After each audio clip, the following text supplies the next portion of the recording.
Hi, പേരെന്താണ്? മുഹമ്മദ് റിസ്വാൻ. മുഹമ്മദ് റിസ്വാൻ. എവിടെ നിന്ന് വരുന്നു? കോഴിക്കോട്. കോഴിക്കോട് തന്നെ. ഡേ സ്കോളറാണോ? അല്ല, ഹോസ്റ്റൽ താമസിക്കുന്നു അല്ലേ? അപ്പൊ എങ്ങനെയുണ്ട് നമ്മുടെ ക്യാമ്പസ് ഒക്കെ? ക്യാമ്പസൊക്കെ അടിപൊളിയാണ്.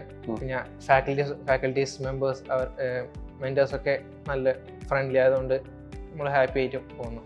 അതുകൊണ്ട് പഠിത്തത്തിന്റെ പ്രശ്നമൊന്നുമില്ല. നമ്മൾ ഹെൽപ്പിനായിട്ട് എല്ലാവരും ഉണ്ട് കൂടെ. ക്യാമ്പസിലെ ഫെസിലിറ്റീസ് നോക്കിയാൽ ഇപ്പോൾ AC റൂമും പിന്നെ സ്മാർട്ട് ക്ലാസ് ആണ്. പിന്നെ ഡൗട്ട് ക്ലിയറൻസിനൊക്കെ സാറുമാർ എപ്പോഴും കൂടെ ഉണ്ട്. അതുകൊണ്ട് അധികമൊന്നും പ്രശ്നം തോന്നാറില്ല. ഹോസ്റ്റൽ എങ്ങനെയുണ്ട്? ഹോസ്റ്റൽ അടിപൊളിയാണ്. വാർഡൻ മെന്ററൊക്കെ എന്തിനും സപ്പോർട്ട് ഉണ്ട്. ഇപ്പോൾ നമുക്ക് എന്ത് കംപ്ലൈൻറ്റ്സ് ഉണ്ടായാലും അവരോട് നമ്മൾ പറഞ്ഞാൽ എത്രയും പെട്ടെന്ന് നമുക്ക് സപ്പോർട്ട് അവർ തരും. അതുകൊണ്ട് അധികം സപ്പോർട്ട് ഉള്ളത് കൊണ്ട് നമുക്ക് അത്ര പ്രശ്നം തോന്നാറില്ല. എങ്ങനെയുണ്ട് DPP ഒക്കെ? DPP ഒക്കെ അടിപൊളിയാണ്. മാക്സിമം കണ്ടന്റും ഉണ്ട്, പിന്നെ മൾട്ടിപ്പിൾ ക്വസ്റ്റ്യൻസും ഉണ്ട്. ഓഫ്ലൈൻ ആയാലും ഓൺലൈൻ ആയാലും ഡിഫറെന്റ് ഐഡിയ ഉള്ള ക്വസ്റ്റ്യൻസ് എല്ലാം ചെയ്തുകൊണ്ട് നമുക്കൊക്കെ എല്ലാം മനസ്സിലാകുന്നുണ്ട്. ഇപ്പോൾ മാത്സ് എടുത്താൽ ടഫാന്ന് പറയും, പക്ഷേ DPPയിൽ പലതരം ക്വസ്റ്റ്യൻസ് ഉണ്ട്. എല്ലാ ഐഡിയയും വെച്ച് ചെയ്യുമ്പോൾ നമുക്ക് മാക്സിമം നമുക്ക് സിമ്പിൾ ആവുന്നുണ്ട്. DPP സോൾവ് ചെയ്യാൻ വേണ്ടി പറ്റുന്നുണ്ട്.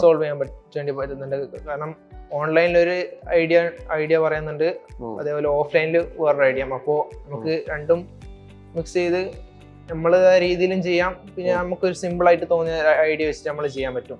മാക്സിമം പ്രാക്ടീസ് ചെയ്തിട്ട് നമുക്ക് ചെയ്യാൻ വേണ്ടിയിട്ട് പറ്റുന്നുണ്ട് അല്ലെ? മൊത്തത്തിൽ ഹൈബ്രിഡ് സിസ്റ്റം എങ്ങനെയാണ് മോന്റെ പ്രിപ്പറേഷനെ സഹായിക്കുന്നുണ്ടോ? അതായത് ഓഫ്ലൈൻ ആയിട്ട് കമ്പയർ ചെയ്യുന്ന സമയത്ത് ഹൈബ്രിഡ് സിസ്റ്റം നമുക്ക് സഹായിക്കുന്നുണ്ടോ? ഹൈബ്രിഡ് സിസ്റ്റം ഇപ്പോൾ ഒരു ദിവസം ഹോസ്റ്റലിൽ വെച്ച് ഓൺലൈൻ ക്ലാസ്സും പിന്നെ പിറ്റേ ദിവസം ഓഫ്ലൈൻ ആണ്. അപ്പോൾ ഓൺലൈനിലെ ദിവസങ്ങളിൽ ഡെയിലി ഒരു 5-6 മണിക്കൂർ നമുക്ക് പഴയത് റിവിഷൻ ചെയ്യാൻ കിട്ടും. എക്സ്ട്രാ സമയം കിട്ടും. അതായത് വീഡിയോ കണ്ടിട്ട് പഴയത് റിവിഷൻ 5-6 മണിക്കൂർ നമുക്ക് സമയം കിട്ടും. പിന്നെ ഇപ്പോൾ ഓഫ്ലൈൻ ഡേയിൽ നമുക്ക് ക്ലാസ് കഴിഞ്ഞിട്ട് വീട്ടിൽ പോയാൽ ഒരു മാക്സിമം 4 to 5 മണിക്കൂർ അത് നമുക്ക് അന്നത്തെ ഡേയിലെ ക്വസ്റ്റ്യൻസ് മൊത്തം നമുക്ക് റിവൈസ് ചെയ്യാം. പിന്നെ തിയറി എല്ലാം ദിവസം നമുക്കൊന്ന് തറവാകും. അതായത് കൂടുതലായിട്ട് നമുക്ക് ടൈം കിട്ടുന്നുണ്ട് അല്ലെ? സ്വന്തമായിട്ട് ക്വസ്റ്റ്യൻസ് പ്രാക്ടീസ് അല്ലേ? നമ്മുടെ പിന്നെ ഓൺലൈൻ ഡേയിൽ നമുക്ക് ഒരുപാട് റെക്കോർഡ് വീഡിയോസ്, ഇപ്പോൾ ഫിസിക്സ്, കെമിസ്ട്രി, മാത്സ് ആയിട്ട് അല്ലെ, നമുക്ക് റെക്കോർഡ് വീഡിയോസ് കാണാനാണ്. ആ വീഡിയോസ് കണ്ടിട്ടും എനിക്ക് 6 മണിക്കൂർ ഫ്രീ കിട്ടുന്നുണ്ടെന്ന് പറഞ്ഞിട്ടുണ്ട്. ഓക്കെ, അപ്പോൾ അപ്പോൾ ഈ റെക്കോർഡ് വീഡിയോസ് 3 സബ്ജക്റ്റ് നമ്മൾ കാണുന്ന സമയത്ത് ടാബിലായിരിക്കും അല്ലേ കാണും അല്ലേ? അപ്പോൾ അത് എങ്ങനെയെങ്കിലും ബുദ്ധിമുട്ട് തോന്നാറുണ്ടോ, അല്ലെങ്കിൽ എക്സോസ്റ്റഡ് ആവാറുണ്ടോ? ഇല്ല, പൊതുവെ അങ്ങനെ വരുമ്പോ തോന്നിയിട്ടുണ്ടാവുന്നു. പക്ഷേ വന്ന മുതൽ അങ്ങനെ തോന്നിയിട്ടില്ല. കാരണം ഇൻട്രസ്റ്റ്, പിന്നെ ഇവർ എടുക്കുന്ന രീതികൾ, ഡിഫറെന്റ് ഐഡിയാസ്, അതുകൊണ്ടൊന്നും തോന്നാറില്ല. പിന്നെ പല ടൈമും ക്വസ്റ്റ്യൻസ് ചെയ്യും. അപ്പോൾ അത് പോസ് ചെയ്ത് നമ്മളൊന്ന് ചെയ്യുമ്പോൾ നമുക്ക് അത് ക്വസ്റ്റ്യൻസ് ചെയ്തിട്ട് നമുക്ക് ആൻസർ കിട്ടുമ്പോൾ നമ്മളൊന്നും കൂടി സാറന്മാര് ക്വസ്റ്റ്യൻ ചെയ്യുന്ന സമയത്ത് പിന്നെ നമ്മളത് പോസ് ചെയ്ത് ചെയ്യും അല്ലെ? എന്നിട്ട് ഉത്തരം കിട്ടുന്ന സമയത്ത് അതേ ആൻസർ കിട്ടിയെങ്കിൽ നമ്മൾ എന്തായി മോട്ടിവേറ്റഡ് ആവും. ഓക്കെ, എപ്പോഴെങ്കിലും സാറിനോട് മത്സരിക്കാറുണ്ടോ? ചെയ്തിട്ടുണ്ട്, പക്ഷെ അത്ര എത്തിയിട്ടില്ല. അങ്ങനല്ല, മത്സരിക്കാറുണ്ടല്ലോ. ആ കോമ്പറ്റീറ്റീവ് മൈൻഡ് ഉണ്ടായി കഴിഞ്ഞാൽ നമുക്ക് അത് വളരെ പോസിറ്റീവ് ആയിട്ട് ചെയ്യാൻ വേണ്ടി പറ്റും അല്ലെ? അപ്പൊ അതുകൊണ്ട് അങ്ങനെ ബോറടിക്കാറില്ല അല്ലെ? ഉഷാറായിട്ട് കാണാൻ വേണ്ടി പറ്റും.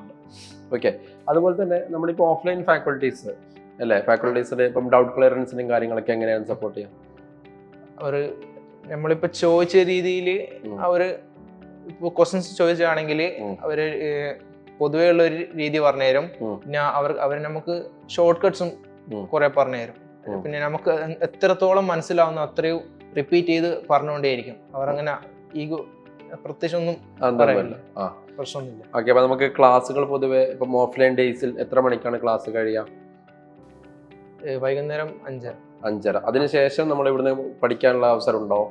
ഇവിടുന്ന് അറ്റ്ലീസ്റ്റ് ഒരു 30 minutes ഡൗട്ട് ക്ലിയറൻസ് സെക്ഷൻ ഉണ്ട്. ഹോസ്റ്റലിൽ പോകും. അതെല്ലാം കഴിഞ്ഞിട്ടാണ് അധ്യാപകരെ പോകാറ്.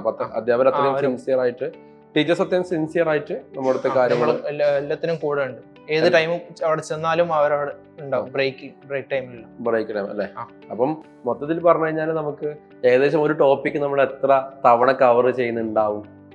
ഇപ്പോ ഓൺലൈൻ ഡേയില് ഒരു പ്രാവശ്യം കവർ ചെയ്യും. അതിലൊരു മിനിമം ഒരു 3 ക്വസ്റ്റ്യൻസ് ചെയ്യും.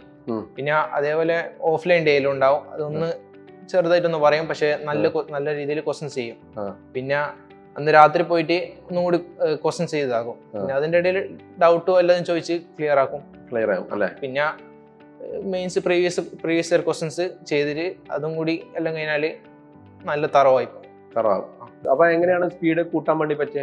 സ്പീഡ് നമ്മൾ പരമാവധി ക്വസ്റ്റ്യൻസ് ചെയ്ത് പ്രാക്ടീസ് ചെയ്യുക. പിന്നെ കണ്ടന്റ് എത്ര റിവൈസ് ചെയ്യാൻ പറ്റുന്നോ അത്രയും ചെറിയ രീതിയിൽ റിവൈസ് ചെയ്യും. ഞാൻ മാക്സിമം റിവിഷൻ ക്വസ്റ്റ്യൻസ് ചെയ്യും.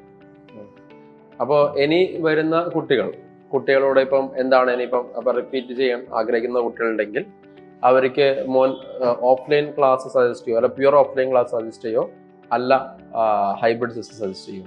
ഹൈബ്രിഡ് സിസ്റ്റം ആണ് കൂടുതൽ സജസ്റ്റ് ചെയ്യുക. കാരണം ക്വസ്റ്റ്യൻസ് നല്ലോണം ചെയ്യാൻ പറ്റുന്നുണ്ട്.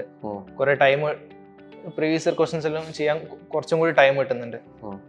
പിന്നെ കണ്ടന്റ് ഏകദേശം നമ്മൾ 3 പ്രാവശ്യമാണ് റിവൈസ് ചെയ്യുന്നത്. അതുകൊണ്ട് എല്ലാം കൂടി നോക്കിയാല് ഹൈബ്രിഡ് സിസ്റ്റം ആണ് എഫിഷ്യന്റ് ആയിട്ട് തോന്നിയത് എന്റെ രീതിയിലല്ലേ.